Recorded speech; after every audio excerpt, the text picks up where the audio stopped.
Bonjour chers téléspectateurs, je suis tout à fait ravi de vous retrouver dans cette nouvelle édition, dans votre émission semi-hebdomadaire autour du monde édition Afrique. Comme vous savez, pendant cette édition, on essaye de jeter un coup d'œil sur les efforts égyptiens déployés sur la scène africaine dans plusieurs domaines, mais aussi pendant cette édition, on va jeter plus de lumière sur ce qui se passe actuellement en Éthiopie. Justement, nous devons commencer par une visite tout à fait importante, une visite qui est qualifiée d'historique. Il s'agit de la visite effectuée par le président Abdel Fattah al-Sisi qui a tenu une séance de pourparlers avec son homologue sud-soudanais Salva Kiir à Djouba, suivi par des pourparlers élargis aux délégations de deux pays. M. Salva Kiir, en fait, a salué la visite du président al-Sisi, la qualifiant d'historique. Cette visite étant la première du genre au Soudan du Sud depuis son indépendance.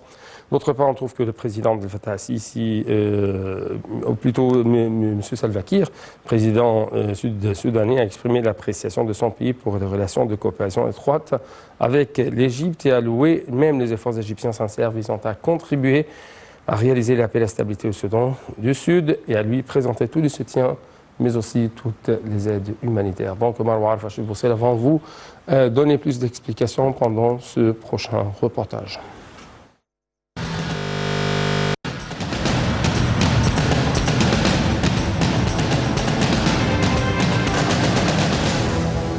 Le président Abdel Fattah al-Sisi a tenu une séance de pourparlers avec son homologue sud-soudanais Salva Kiir à Djouba, suivi par des pourparlers élargis aux délégations des deux pays.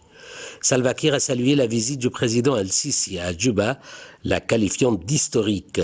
Cette visite étant la première du genre au Soudan du Sud depuis son indépendance. Le président Salva Kiir a exprimé l'appréciation de son pays pour les relations de coopération étroite avec l'Égypte et a loué les efforts égyptiens sincères visant à contribuer à réaliser la paix et la stabilité au Soudan du Sud et à lui présenter tout le soutien et les aides humanitaires. Il y a de larges perspectives pour le renforcement de la coopération entre les deux pays dans plusieurs domaines, selon le chef d'État sud-soudanais. Salva Kiir a signalé que Djouba apprécie l'assistance technique et les programmes de renforcement des capacités et d'entraînement présentés par l'Égypte ces dernières années au cadre sud-soudanais dans les divers domaines civils et militaires. Pour sa part, le président Abdel Fattah al-Sisi a souligné l'attachement de l'Égypte à transférer l'expertise égyptienne, à favoriser le soutien technique, les programmes de formation des cadres au Soudan du Sud dans divers secteurs. Selon le chef de l'État, l'Égypte œuvre à booster la coopération bilatérale et à renforcer les efforts de développement au Soudan du Sud, notamment dans les domaines agricoles, de l'irrigation, de l'infrastructure et de l'énergie. L'Égypte restera toujours un soutien fidèle qui tient à l'intérêt du peuple sud-soudanais.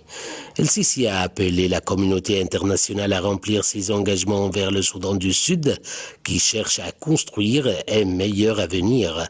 Les entretiens avaient porté également sur les moyens de renforcer et de diversifier les relations bilatérales entre les deux pays aux différents niveaux, notamment la coordination politique, militaire et sécuritaire en cette phase importante que traverse la région. Les domaines économiques et commerciaux, la hausse des échanges commerciaux et l'encouragement des investissements égyptiens au Soudan du Sud étaient aussi au menu des entretiens, notant que la coopération entre les deux pays dans le domaine de l'eau et de l'irrigation et les efforts visant à optimiser les ressources du Nil ont de même été abordés.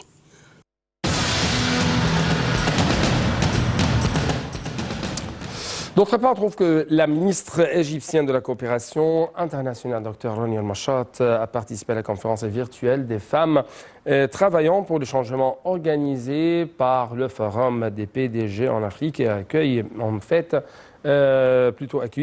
par la Société financière internationale sous le slogan « Imaginez demain ». Et changer aujourd'hui.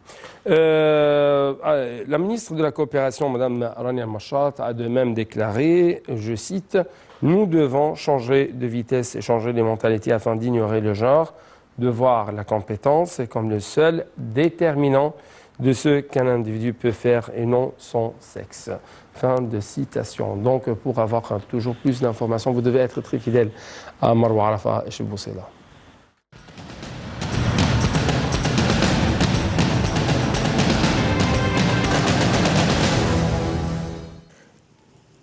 La ministre de la Coopération internationale, Rania Al-Mashhat, a participé à la conférence virtuelle des femmes travaillant pour le changement organisée par le Forum des PDG en Afrique et accueillie par la Société financière internationale sous le slogan « Imaginez demain et changez aujourd'hui ». La ministre de la Coopération internationale a déclaré « Nous devons changer de vitesse et changer les mentalités afin d'ignorer le genre, de voir la compétence comme le seul déterminant de ce qu'un individu peut faire et non son sexe ». Lors de son entretien avec le rédacteur en chef de The Africa Report, Nicholas Nobrook, Mme Al-Mashhat a parlé de l'évolution des mentalités à travers les générations pour inclure les femmes à des postes de haut niveau, du rôle du renforcement positif dans la stimulation de la participation féminine et du rôle de l'éducation pour combler l'écart entre les sexes. Mme Al-Mashhat a indiqué que ceci nécessite une coopération sur plusieurs fronts. En juillet 2020, le ministère de la Coopération internationale, le Conseil national des femmes et le Forum économique mondial ont lancé le premier modèle du genre pour la coopération entre les secteurs publics et privés au Moyen-Orient et en Afrique, visant à aider les gouvernements et les entreprises à prendre les mesures décisives pour combler les écarts économiques entre les sexes pour accroître la participation des femmes au marché du travail, combler les écarts entre les sexes en matière de salaire et d'investissement, et de pousser davantage les femmes à des postes de direction et d'égalité des sexes dans le domaine du travail.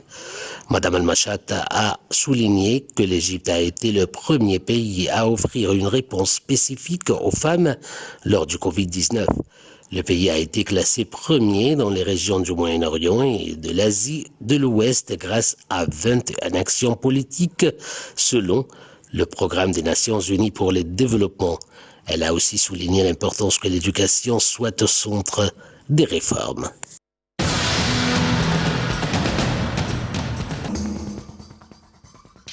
C'était donc l'appel à la prière du midi ou de Zohr selon l'heure locale du Caire à partir de la mosquée Al-Fattah Al-Alim qui se trouve dans la nouvelle capitale administrative de l'Égypte.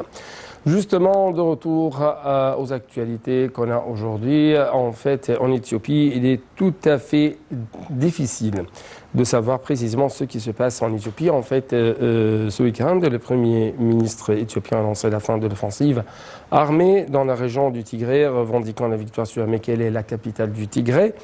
Ce lundi, Abiy Ahmed a convoqué plutôt les parlementaires pour une session extraordinaire en vue de préparer un retour à la normalité. Donc, je suis là encore une fois avec sa collègue Marwa Arafa avant de vous donner plus d'explications.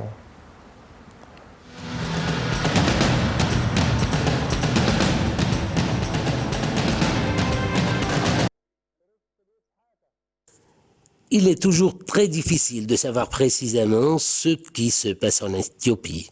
Ce week-end, le Premier ministre éthiopien a annoncé la fin de l'offensive armée dans la région du Tigré, revendiquant la victoire sur Mekele, la capitale. Ce lundi, Abiy Ahmed a convoqué les parlementaires pour une session extraordinaire en vue de préparer un retour à la normalité. Abiy Ahmed veut remplacer les autorités tigréennes issues du Front de libération du peuple du Tigré par des institutions désignées par Addis Abeba. Pour l'heure, les insurgés semblent loin d'avoir baissé les bras. Sur une vidéo, le porte-parole de l'armée tigréenne assure que ces hommes ont repris de nombreuses villes clés à l'armée éthiopienne et qu'elles ont aussi réussi à abattre un avion de combat éthiopien. Aucune image ne peut cependant confirmer ces informations de manière indépendante. De son côté, ce lundi, le chef du TPLF, des prestations Geber Michael, a appelé le Premier ministre éthiopien à arrêter la folie et à retirer ses troupes du Tigré, affirmant que les combats se poursuivent sur tous les fronts. Les insurgés avaient aussi affirmé avoir capturé le général éthiopien Bachat Debele, lequel a démenti cette information devant les caméras de journalistes locaux. Enfin, selon le journal soudanais Sudan's Post, des diplomates du Soudan du Sud en mission en Éthiopie auraient été expulsés du pays par le gouvernement éthiopien. La seule information vérifiée et confirmée par les ONG est que de nombreux blessés affluaient dimanche dans les hôpitaux de Mekele, où les médecins manquent cruellement de matériel et peinent face à l'afflux de patients.